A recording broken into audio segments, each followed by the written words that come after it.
बाबा खूप बोर होतंय, काहीतरी नवीन फ्रेश ऑर्डर करा ना. माझ्याकडे एक सरप्राईज आहे. स्वाद गोकुळचा आस्वाद परंपरेचा गोडवा नात्याचा गारवा आनंदाचा गोकुळ आईस्क्रीम सोबती प्रत्येक क्षणाचा गोकुळ आईस्क्रीम.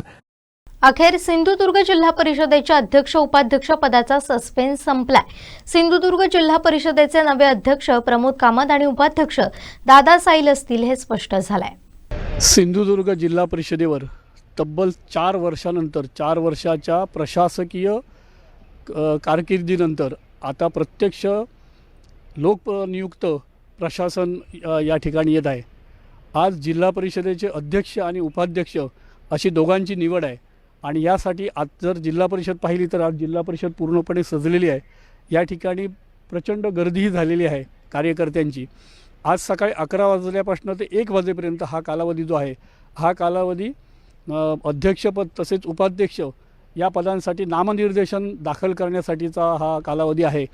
तर दुपारी 3 वाजल्यापासून प्रत्यक्ष अध्यक्ष आणि उपाध्यक्ष निवडीसाठी सर्व जिल्हा परिषदेचे निवडून आलेले 50ही सदस्य त्याचप्रमाणे सर्व तालुक्यांचे पंचायत समिती सभापती अशांच्या उपस्थितीत ही निवडणूक प्रक्रिया पार पडणार आहे. खरं म्हणजे जिल्हा परिषदेच्या या जिल्हा परिषदेवर अध्यक्ष कोण बसेल ह्याची उत्सुकता सर्वांनाच लागून राहिली होती. गेले कित्येक दिवस बरीच काही नावं या ठिकाणी येत होती.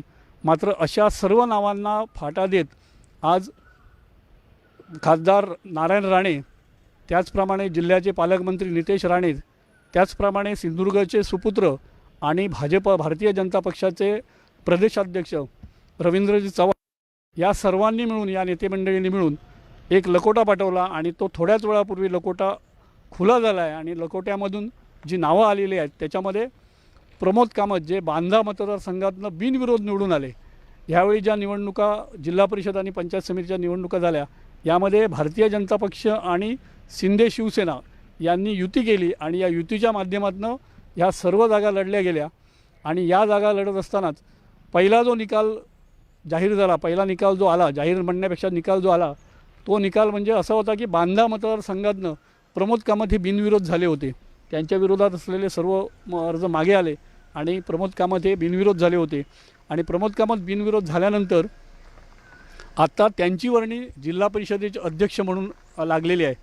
प्रमोद कामत हे यापूर्वीही जिल्हा परिषदेचे अध्यक्ष, जिल्हा परिषद सदस्य होते आणि जिल्हा परिषदेमध्ये त्यांनी आरोग्य शिक्षण आणि आरोग्य सभापती असं काम केलेलं आहे. त्यामुळे अनुभवी असलेले असे हे प्रमोद कामत आहेत.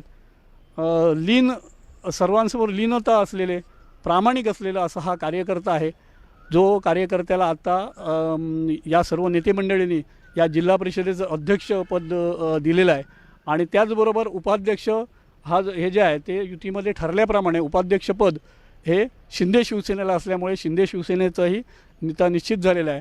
आणि या ठिकाणी उपाध्यक्ष म्हणून दादा साईल जे पावशी जिल्हा परिषद मतदारसंघातून निवडून आलेले आहेत त्या दादा साईलांची वर्णी ही उपाध्यक्षपदी लागलेली आहे. दोघांचीही नावं आज एकत्रित युतीच्या सभेमध्ये, युतीची जी सभा झाली या युतीच्या सभेमध्ये दोघांचीही नावं नेतेमंडळींनी जाहीर केली. आणि आत्ता या दोघांनीही उमेदवारी अर्ज ताब्यात घेऊन ती उमेदवारी अर्ज भरण्याची प्रक्रिया सुरू आहे. उमेदवारी अर्ज भरून झाल्यानंतर हे दोघेही आपला उमेदवारी अर्ज अध्यक्ष आणि उपाध्यक्षपदासाठी दाखल करतील आणि त्यानंतर दुपारी 3 वाजता ही निवडणूक होणार आहे. खरं म्हणजे एकूण स्थिती जर पाहिली तर भारतीय जनता पक्ष आणि शिवसेना शिंदे गट या सर्वजण मिळून 41 जागा या जिल्हा परिषदेवर आलेल्या आहेत. तर उद्धव बाळासाहेब ठाकरे शिवसेनेचे 3 आणि अपक्ष 6 अशी ही एकूण संख्या आहे. अपक्ष 6 आणि उद्धव बाळासाहेब ठाकरे गटाचे 3 अशा 9 जणांनी मिळून एक गट तयार केला आहे. तर भारतीय जनता पक्षाचे 27 आणि शिंदे शिवसेनेचे 14 असे उमेदवार या ठिकाणी निवडून आलेले आहेत. आणि युतीचा फॉर्म्युला जो ठरला होता त्या फॉर्म्युल्याप्रमाणे अध्यक्ष हा भारतीय जनता पक्षाचा आणि उपाध्यक्ष हा शिंदे शिवसेनेचा बसेल असं निश्चित झालेलं होतं. त्याप्रमाणे आज ही दोन्ही नावं निश्चित झालेली आहेत आणि आपल्याला जवळजवळ 33वे अध्यक्ष ही 8वा कालखंड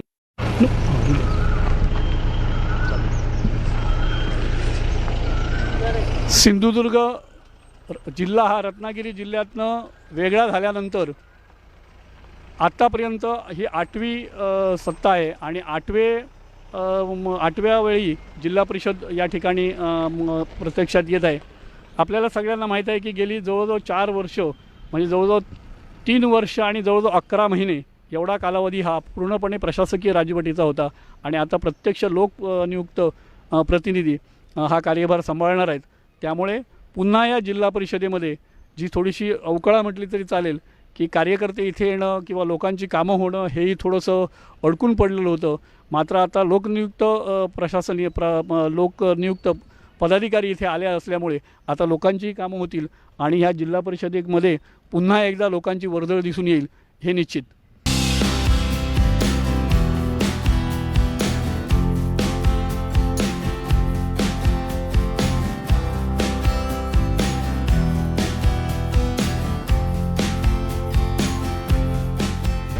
जिल्हा परिषद आज रांगोळी वगैरे घालून सजलेली आहे. 4 वर्षाच्या प्रतीक्षेनंतर येणारे अध्यक्ष, उपाध्यक्ष आणि पदाधिकारी यांच्या स्वागतासाठी जिल्हा परिषद पूर्णपणे सजलेली आहे आणि आता सर्व भारतीय जनता पक्ष तसेच शिंदे शिवसेनेचे सर्व कार्यकर्ते या ठिकाणी उपस्थित झाले आहेत.